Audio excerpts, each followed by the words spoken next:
अगर आप भी लेना चाहते हैं देश दुनिया की तमाम जानकारी तो आज ही सब्सक्राइब करें हमारे चैनल को। साथ ही नीचे दिए बेल आइकन को जरूर दबाएं ताकि हर अपडेट आप तक पहुंच सके। नमस्कार, बहुत सक्सेस न्यूज़ नेटवर्क पर आप सभी का स्वागत है। कोरोना वायरस और लॉकडाउन से हर कोई प्रभावित हुआ है। हर किसी की आर्थिक स्थिति पर कुछ ना कुछ कहीं ना कहीं असर पड़ा है और इन्हीं सब बातों को ध्यान रखते हुए आरबीआई शुरुआत से ही, जब से कोरोना का आउटब्रेक हुआ तब से लगातार राहतों का ऐलान करता रहा है। और विपक्ष का कहना था, कुछ विशेषज्ञों का भी कहना था कि अब आरबीआई क्या करेगा, जबकि जो ईएमआई टालने की अवधि भी अगस्त में खत्म हो रही है, अगस्त के साथ ही खत्म हो रही है, तो अब आगे क्या होगा, लोग कैसे जीवन यापन कर पाएंगे। आरबीआई गवर्नर शक्तिकांत दास ने आज कुछ महत्वपूर्ण संकेत दिए।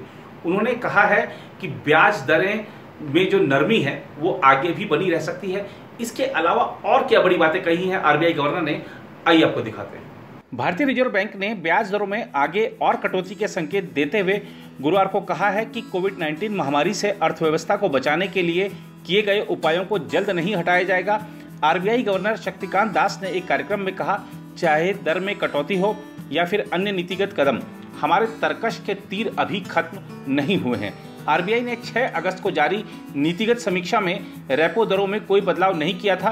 केंद्रीय बैंक इससे पहले पिछली 2 बैठकों में नीतिगत दर में 1.15% की कटौती कर चुका है। फिलहाल रेपो दर 4%, रिवर्स रेपो दर 3.35% और सीमांत स्थायी सुविधा दर 4.25% है। उन्होंने कहा कि महामारी की रोकथाम के बाद अर्थव्यवस्था को मजबूती के रास्ते पर लाने के लिए सावधानी के साथ आगे बढ़ना होगा। केंद्रीय बैंक द्वारा पिछले दिनों घोषित राहत उपायों के बारे में शक्तिकांत दास ने कहा, किसी भी तरह से यह नहीं मानना चाहिए कि आरबीआई उपायों को जल्द हटा लेगा।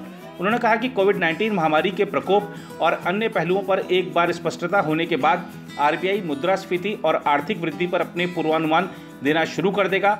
उन्होंने कहा कि कुल मिलाकर बैंकिंग क्षेत्र लगातार मजबूत और स्थिर बना हुआ है और सार्वजनिक क्षेत्र के बैंकों का एकीकरण सही दिशा में एक कदम है। शक्तिकांत दास ने कहा, बैंकों का आकार जरूरी है लेकिन दक्षता इससे भी महत्वपूर्ण है। उन्होंने कहा, बैंक तनाव का सामना करेंगे, यह जाहिर सी बात है, लेकिन अधिक महत्वपूर्ण यह है कि बैंक चुनौतियों के समक्ष किस तरह से प्रतिक्रिया देते हैं और उसका सामना करते हैं। भारतीय रिजर्व बैंक के गवर्नर शक्तिकांत दास ने बैंकों को सावधान करते हुए कहा कि जोखिम से जरूरत से ज़्यादा बचने की प्रवृत्ति खुद उनके लिए नुकसानदायक होगी और यदि वे अपना बुनियादी काम भी नहीं करेंगे तो कमाई भी नहीं कर सकेंगे। दास ने बिजनेस स्टैंडर्ड द्वारा आयोजित एक वेब गोष्ठी को संबोधित करते हुए कहा कि कर्ज देने से बचने की जगह बैंकों को अपने जोखिम प्रबंधन और प्रशासनिक ढांचे में सुधार करना चाहिए और खुद में पर्याप्त लचीलापन लाना चाहिए। कर्ज वृद्धि में सुस्ती की खबरों के बीच शक्तिकांत दास ने कहा, जोखिम से जरूरत से ज्यादा बचने की प्रवृत्ति से अपना ही नुकसान हो सकता है। बैंक कमाई नहीं कर पाएंगे। अर्थव्यवस्था को गति देने के लिए कर्ज वृद्धि जरूरी है। बैंकर पिछले अनुभव को याद करते हैं और कर्ज को बिगाड़ने से बचाने के लिए उनका इस बात पर ही जोर रहता है कि ऋण देने से ही बचा जाए। दास ने कहा कि बैंकों द्वारा धोखाधड़ी को रोकने की अपनी क्षमता में सुधार करने की पर्याप्त गुंजाइश है ताकि वे कमजोरियों की तुरंत पहचान कर सकें।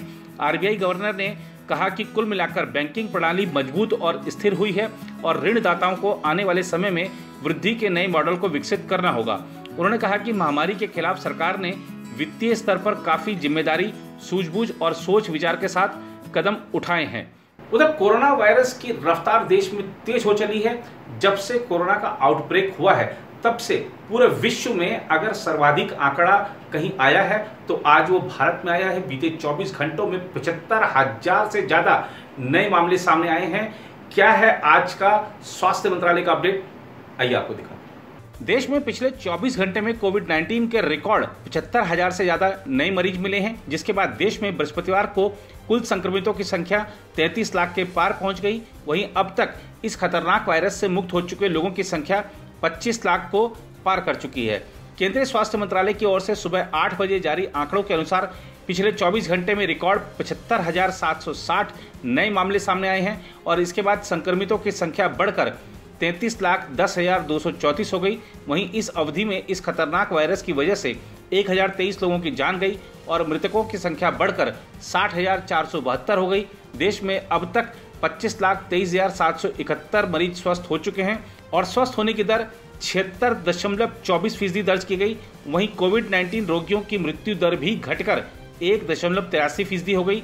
आंकड़े के अनुसार देश में अब 7,25,991 संक्रमित मरीजों का इलाज चल रहा है, जो कि अब तक के कुल मामलों का 21.93% है।